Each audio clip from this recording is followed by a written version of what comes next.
welcome to another episode of That I May Know Him. The topic for today is millennial marriages. And here I have Mr. Olumide Essaying, a distinguished guest. Greet the viewers. Hello, everybody. Mr. Olumide happens to be a millennial and he happens to be married. So we have some questions for him. Millennial marriage, not just millennial marriage, but millennial marriage that have the spiritual aspect of it, and how that relates to you, how not really a coping or dealing with certain situations that not necessarily come against or that surround millennial marriages, and how the age group deals with.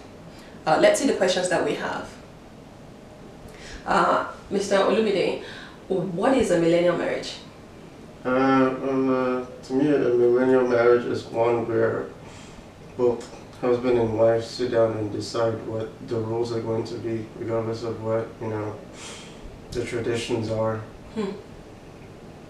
That's a good definition. I know that there's like an age range for it. What is that? Something to 34, 19 to 34? Yeah, 19 to 34, but I don't know, when you say millennial marriage, I almost don't think about in terms of age so much as just in terms of, your attitudes. Like having a millennial attitude toward marriage, kind of let's try it with, our own rules. That makes sense. And let's keep the traditions that we find works for us, and let's dispense the ones that we find that don't work, rather than rigidly trying to adhere to all the traditions that came before.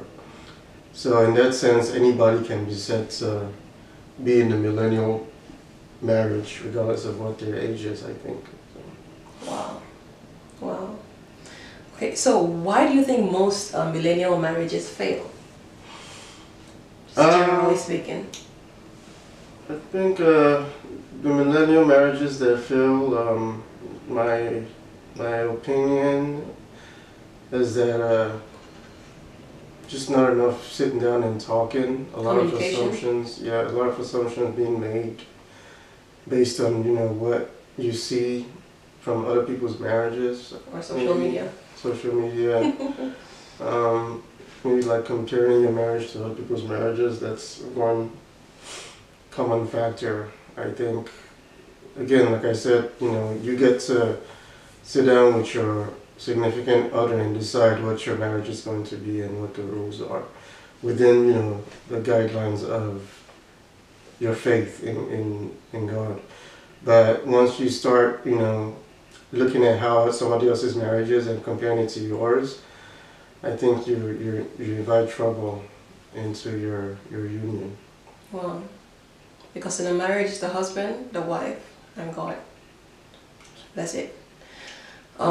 So, how does culture put pressure on a kingdom millennial marriage? How does culture put pressure? Well, for example, there's again, I just keep going back to tradition. There's traditional roles that we've had ingrained on us from when we were little. Some more than others, like things like, this is what the husband does, this is what the wife does. And even though we like to think that those things are more the domain of, people older than us, I think you'll find that we tend to, when we're under stress, we tend to return to those kind of those rules for what the man is supposed to do, what the woman is supposed to do. So that's one way that I think culture can put pressure on a millennial marriage, is to kind of trick you into thinking that oh, I'm the man, I should not be doing this, or you could say I'm the woman, it should not be what I'm doing. When in reality, both of you, as long as you agree to what you're comfortable with, you can do anything really in a marriage. The wife can do something, the husband can do something that typically the husband doesn't do. The wife can do something that typically the wife doesn't do, if we're looking at the culture. So I don't know if that question, that answer That makes does, that sense. does. Thank you. So what's the strongest advice you can give to millennials out there that are newly married, coming into a marriage? Now, I feel like when you come into a marriage, you're thinking of like some Cinderella type marriage. Oh, everything is awesome, you know, and you don't know that there are some challenges because people tend to break out the best. So people don't know that there are certain things you have to work out in your marriage. So what's the strongest advice you think you can think of right now to give millennials out there who are newly married or coming into marriage?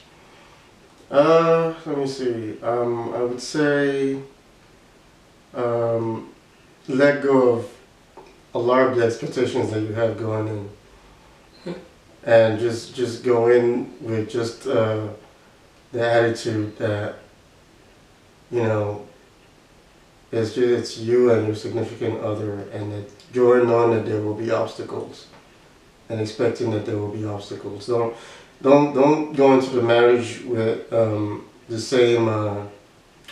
I want to say don't go into the marriage with the same rubric that you went into the courtship with, where everything was new, and because marriage and dating are two different things, and I know, you know, sometimes they might look the same, but it's two different animals.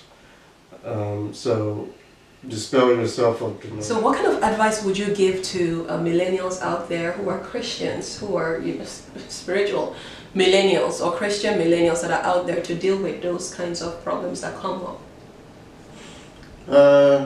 Just, you know, pray a lot. A lot of times, just whenever you get into those problems, it might seem like, you know, like it's just the biggest problem in the world, and there's just no way you're going to. Yeah, so so you would end up looking back at that problem that you thought was insurmountable and feeling kind of silly about it. So just kind of if you keep that in mind whenever you go through those kinds of problems, it's easier to gain perspective. Thank you. And what's the biggest challenge to spiritual millennial marriages right now? Biggest challenge is just time, I think. Right now, just the way things are, people in general are just strapped for time. So. How do you mean?